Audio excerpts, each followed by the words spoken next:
वो वाकई बहुत सरल है और शायद आप सभी की व्यथा इसमें दिखेगी और कहीं ना कहीं आप जुड़ेंगे इससे। तो पाठक की खोज शायद हर साहित्यकार की रहती है। कुछ ऐसे महामहिम जैसे आपने बताया, उनकी पुस्तक कैसे कार्यवाही हो जाती है पता नहीं। पाठक की खोज।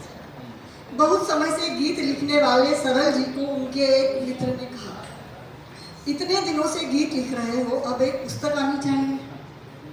क्या करना, अपनी मित्र मंडली में पढ़ लेता हूँ, गोष्ठियों में सुना देता हूँ, बहुत है अपने लिए, वे मुस्कुरा कर बोले। अरे सब गीत अपने साथ लेकर एक दिन ऊपर चले जाओगे, पुस्तक आ जाएगी तो रचनाएं पाठकों तक पहुँचेगी, वे पढ़ेंगे और तुम भी ठीक ठाक कवि कहलाओगे। सरल जी को बात जम गई। फिर क्या था, बिखरे गीतों को समेटा, पुरानी डायरियां ढूंढी और जुट गए पुराने गीतों को सुधारने, साथ ही नए गीत भी लिख डाले। बहुत काट छाट की, कई पंक्तियों में परिवर्तन किया और जो गीत नामचीन पत्रिकाओं में छप गए थे उनमें भी कमियां दिखाई दी। तब समझ आया कि छपना श्रेष्ठता की गारंटी नहीं है। तब समझ आया कि छपना श्रेष्ठता की गारंटी नहीं है। कुछ गीतों पर मन ठहरा, कितनी बार आंखें भीगी थी इन्हें लिखते हुए। कुछ गीत बड़ी मुश्किल से सही रूप में आ पाए। मन की बात और शब्द 36 जैसे हो रहे थे, तो शब्दों के 6 का कान पकड़कर मन के 3 के पीछे 3 बनाकर फॉलोअर बनाया। बहुत सोच विचार के बाद उत्साह और संशय के साथ अंततः गीत संग्रह प्रकाशित हो ही गया और सरल जी ने चैन की सांस लेकर खुद से कहा, चलो एक काम पूरा हुआ, अपना भी नाम साहित्यकारों में जुड़ गया। मुंगेरी लाल के सपनों जैसा जागृत स्वप्न मुंगेरी लाल का भले पूरा न हुआ हो, अपना तो पूरा हो ही गया। बाद में पता चला सपना तो वहीं कोने में चुपचाप खड़ा व्यंगात्मक मुस्कान से आंखें फाड़े कह रहा है, काम पूरा कहाँ हुआ कवि जी, अभी तो प्रारंभ हुआ है। कमरे के एक कोने में रखी हुई सत्य प्रकाशित 300 प्रतियां आशा से उनकी ओर देख रही थी और सरल जी की विवश नजरें उन्हें आश्वस्त कर रही थी, अभी लोकार्पण तो होने दो।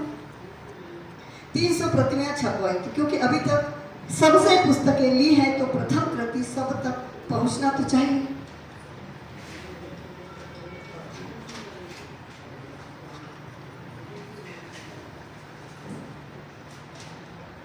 पुस्तक प्रकाशन में बहुत पैसा लग गया, जैसे तैसे पैसों की व्यवस्था की थी।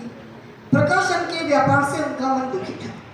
लिखने वाला कितनी पीड़ा सहकर कितने श्रम से लिखता है और प्रकाशक उसके श्रम से, उसकी भावनाओं से पैसा कमाना चाहता है। दूर दूर तक वह समय दिखाई नहीं देता जब भावनाओं का व्यवसाय ना हो।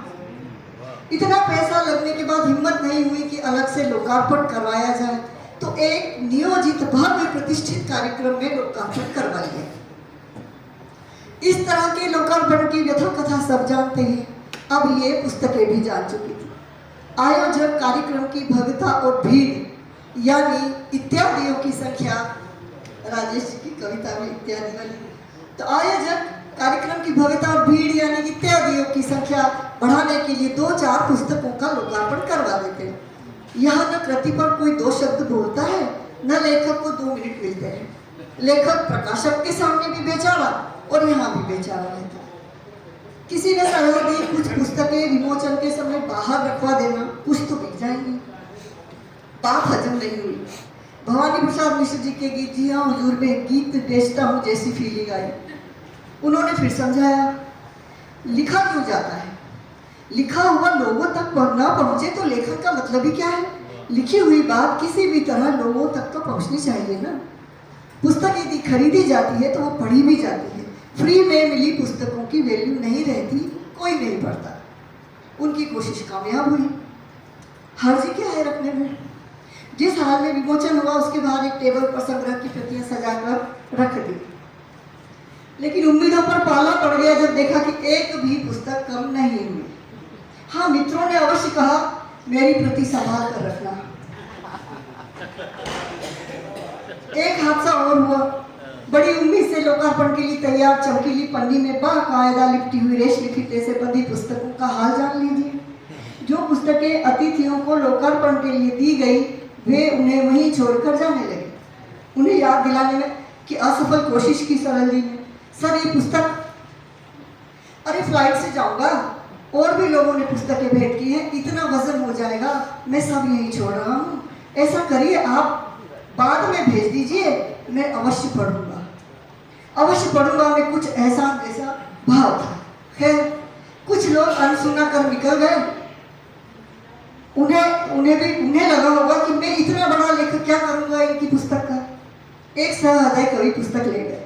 बची हुई पुस्तकें टेबल पर निढाल पड़ी थी, उन्हें समेटकर पुनः झोले में डाल दिया। इस तरह कुछ तो विमोचन में चली गई, कुछ मित्रों में बांट दी। अब क्या करूं इन बची पुस्तकों का? अपने से छोटे या नवोदित साहित्यकार को तो पुस्तक देना नहीं चाहिए। उन्हें भी तो कोई बड़ा साहित्यकार पुस्तक नहीं देता। शायद इससे कद नीचा होने की आशंका रहती है। एक शुभ प्रतिष्ठित साहित्यकार ने सुझाया, अच्छी पुस्तक है, सक्षम साहित्यकारों के हाथों तक पहुंचना चाहिए। अब सरल जी ने ठान लिया कि जो भी सक्षम साहित्यकार दिखे उन्हें पुस्तक देना ही है। पुस्तक झोले में भरकर बाइक की डिग्गी में रख ली। जो भी स्वनामधन्य साहित्यकार सामने दिखते, अभिवादन के साथ एक पुस्तक भेंट। सब मुस्कुराकर अभिवादन स्वीकार कर पुस्तक रख लेते। आज तक पता नहीं चला उन पुस्तकों का क्या हुआ। कई बार तो ये जानते हुए कि अगला आपको जानता भी नहीं है, फिर भी पुस्तक दे देकर फोटो खिंचवाए। अब जहाँ कोई बड़ा साहित्यकार जो होता पहुंच जाते वे भी, और इंतजार करते कि कब मौका मिले और ये पुस्तक तथा कथित सक्षम साहित्यकार के हाथों में जाकर धन्य हो। दौड़ दौड़ कर भीड़ में घुसकर पुस्तक बांटी। कार्यक्रम समाप्त होने के बाद मंचों पर चढ़कर साहित्यकारों को पुस्तक भेंट की, भले ही वह उनके नाम का एक भी अक्षर नहीं जानता। एक सहृदय साहित्यकार ने बार बार आग्रह करने पर समीक्षा लिखी।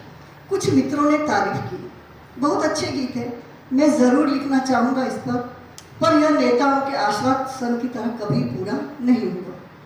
किसी पत्रिका में समीक्षा ही छप गया। संपादकों के पीछे दौड़ना प्रारंभ किया।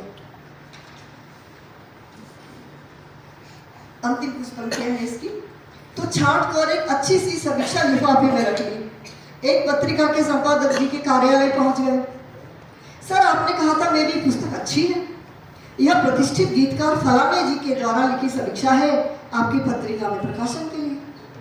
उन्होंने समीक्षा के पृष्ठ उलट पलट कर देखे, फिर इत्मीनान से बोले, सरल जी समीक्षा तो अच्छी लिखी है, परंतु यह कुछ बड़ी है, थोड़ा काट छाट कर लाइए, मैं छाप दूंगा। और हाँ, आप अभी तक यह पत्रिका लेते नहीं हैं, इसके सदस्य बन जाइए। वार्षिक बताइए, वार्षिक सदस्य बनना है आजीवन? जी मैं ये समीक्षा काट छाट कर लाता हूँ, फिर सदस्य बनता हूँ, नमस्कार। कहते हुए उन्होंने लिफाफा उठाया और वह वापस पहुंच गया थैले में किताबों के पास। सरल जी ने सोचा, पता नहीं लोग क्या जुगाड़ लगाते हैं, उनके लिए तो इतना मुश्किल लिखना नहीं था जितना लिखा हुआ पाठक तक पहुंचाना है, और पहुंचाने के बाद भी यह उम्मीद रखना कि वे उसे पढ़ेंगे।